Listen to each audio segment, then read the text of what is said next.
South India shopping mall ప్రముఖ సినీ తార కుమారి శ్రీలీల గారిచే December 12న గొప్ప ప్రారంభం. ధన్యవాదాలు అధ్యక్ష. మీకు ముందుగా గౌరవ ముఖ్యమంత్రి గారు ఈరోజు మన ప్రియతమ నాయకురాలు తెలంగాణ రాదనుకున్న సమయంలో 4 కోట్ల మంది ప్రజల ఆకాంక్ష నెరవేరుస్తూ సకల జన సమ్మెతో పాటు అన్ని పార్టీలు కుల మతాలకు అతీతంగా ఈసారి తెలంగాణ కావాలని ముందుగా 99లో మేమందరం 41 మంది ఎమ్మెల్యేలుగా గెలిచి ఆ రోజు రాజశేఖర రెడ్డి గారు ప్రతిపక్ష నాయకుడు ఉంటే చిన్నారెడ్డి గారు ఇంకా ఇంద్రకరణ్ రెడ్డి గారు మేము 41 మంది శాసనసభ్యులం. రాజశేఖర రెడ్డి గారు కూడా చెప్పినాం మాకు తెలంగాణ రాష్ట్రం కావాలని చెప్పి.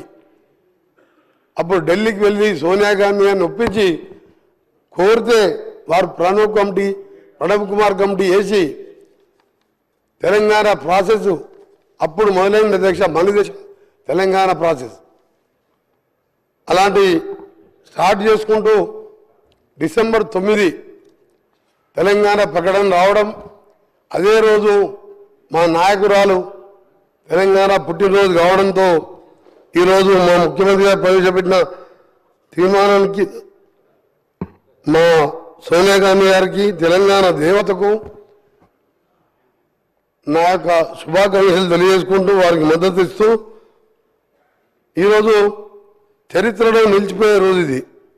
మన అస్తిత్వానికి ప్రతీకలైన వ్యవసాయం చేసుకునే తల్లిని ఇవాళ తెలంగాణ తల్లి రూపంలో గౌరవించుకునే సందర్భం. 4 కోట్ల మంది ప్రజల కోరిక తీరిన రోజు, ప్రకటన వచ్చిన రోజు. నాకే 4 కోట్ల మందితో నాకు తెలంగాణ అంటే ఎక్కడ లేని అభిమానం. అందుకే ఆ రోజు పిల్లలు చనిపోతుంటే ముఖ్యంగా మా నల్గొండ జిల్లా శ్రీకాంతాచారి మా ముద్దుబిడ్డ ఎల్బీనగర్ చౌరస్తాలో కాల్చుకొని జై తెలంగాణ అనుకుంటూ మంటలల్లో అమ్మ అమ్మ అని అనుకుంటా జై తెలంగాణ అనుకుంటూ పోలీస్ వ్యాన్లో హాస్పిటల్కి వెళ్ళి 4 రోజులు మృత్యుతో పోరాటం చేసి మరణించిన సందర్భంలో పిల్లలు చావకూడదని ఒకే ఉద్దేశంతో మనం కొట్టాలని, మన నాయకురాల్ని ఒప్పియాలని నేను కూడా 3 సంవత్సరాల మంత్రి పదవి వదిలిపెట్టి ఆమరణ నిరాశ చేయడంతో పాటు మా గౌరవ ఎంపీలు, సొంత పార్టీ ఎంపీలను కూడా వారు పోరాటం చేస్తే పార్లమెంట్కి వెళ్ళి సస్పెండ్ చేయడం జరిగింది. ఆ తర్వాత తెలంగాణ ఏర్పడడం, తెలంగాణ వచ్చిన తర్వాత అక్కడ కూర్చున్న ముఖ్యమంత్రి స్వయంగా 14 మంది కుటుంబ సభ్యులతో మా నాయకురాలు పోయి కలిసి కుటుంబ సరంగా ఫోటోలు దిగి తెలంగాణ దేవత అని చెప్పడం. ఇదే కుర్చీలో కూర్చొని మేము ఇక్కడ కూర్చున్నాం 2014లో. వారు సరే 1,00,000 అబద్ధాలు చెప్పిండా, 200 లక్షల అబద్ధాలు చెప్పిండా, ఆ అధికారం వచ్చింది అక్కడ కూర్చున్నాడు.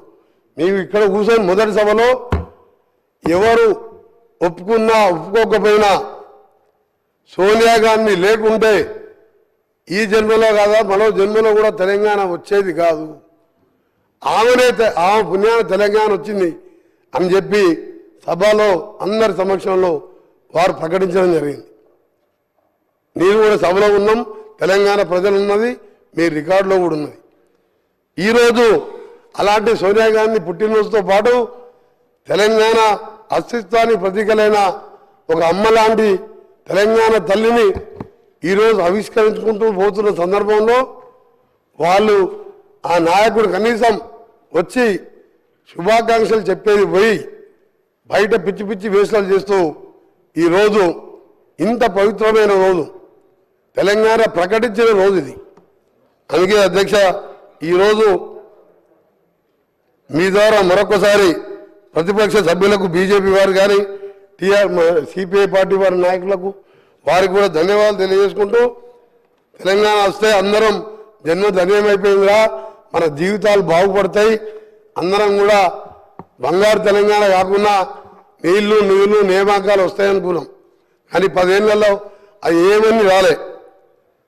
తెలంగాణ తల్లి విగ్రహం ఉండే, మేము అనుకున్నాం ఈ విగ్రహం చూసిన తర్వాత మా ప్రభుత్వం వచ్చిన తర్వాత మా గౌరవ ముఖ్యమంత్రి గారు తెలంగాణ తల్లి అంటే ఏ చాకలి ఐలమ్మలాగనో మనం ఇంట్లో చూస్తే మన అమ్మలాగనో గ్రామీణ ప్రాంతాల్లో ఉండలే మన అమ్మలాగనో ఉంటుంది అనుకున్నాం. కానీ వజ్ర వైఢూర్యాలతో చూసిన తర్వాత మా గౌరవ ముఖ్యమంత్రి గారు మేధావులతో చర్చించి ఒక నిర్ణయం తీసుకొని ఈరోజు మనం తల్లిని చూసేటట్టే అలాంటి విగ్రహాన్ని ఈరోజు ఆవిష్కరించుకోబోతున్నాం. దాన్ని కూడా అవహేళన చేస్తూ నిన్న ఆ నాయకుని కుమారుడు ఓ టీవీ ఛానల్లో మాట్లాడుతూ నెక్లెస్లు డైమండ్లు ఉండొద్దంట, అవి వేసుకపోతున్నాయని ఆయన మాటలు. సుమన్ టీవీలో మీ పర్సనల్ అండ్ బిజినెస్ ప్రమోషన్స్ కోసం కింది నెంబర్కి కాంటాక్ట్ చేయండి.